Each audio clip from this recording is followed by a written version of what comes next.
today's generation, the social media is the biggest distraction.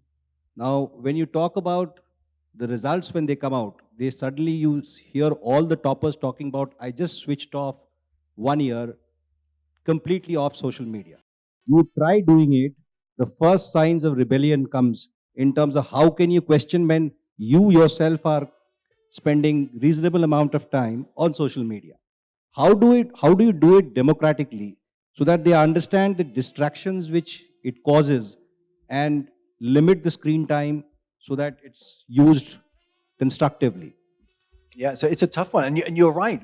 It's our own use again. It's a role modeling issue, perhaps, and it's also, I think, an issue where we have to recognize that if you have this conversation out of the blue with your 15-year-old, they're going to wonder what the hell you're talking about. Like, where were you for the last 5 years talking about this stuff with me?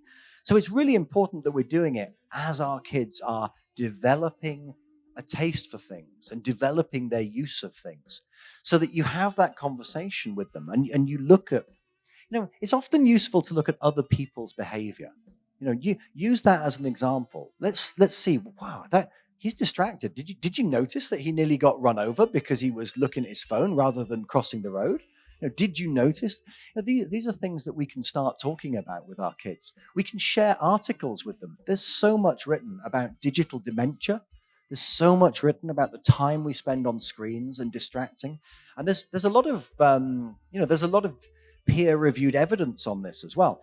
If your child tells you that they are working effectively on a laptop whilst they're studying, then they need to read some evidence that tells them that they'll spend 4.5 times longer doing the same piece of work if they have one social media application open.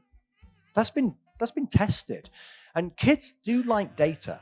They like reason. They like being shown, here's the evidence, because then they can feel it and see it in themselves as well. And then you can reach that point with them where you're helping them make their decisions about what they do. So, by the time my oldest son was doing his IB exams, he'd already put some software on his computer. He'd made me put the password in so he couldn't change the times. And then we agreed, what's a sensible amount of time per day to spend on certain applications. And then you do it together. But if it comes out of the blue, that's a tough one. Yeah, it's not always easy. That's why the foundation that we provide is really important.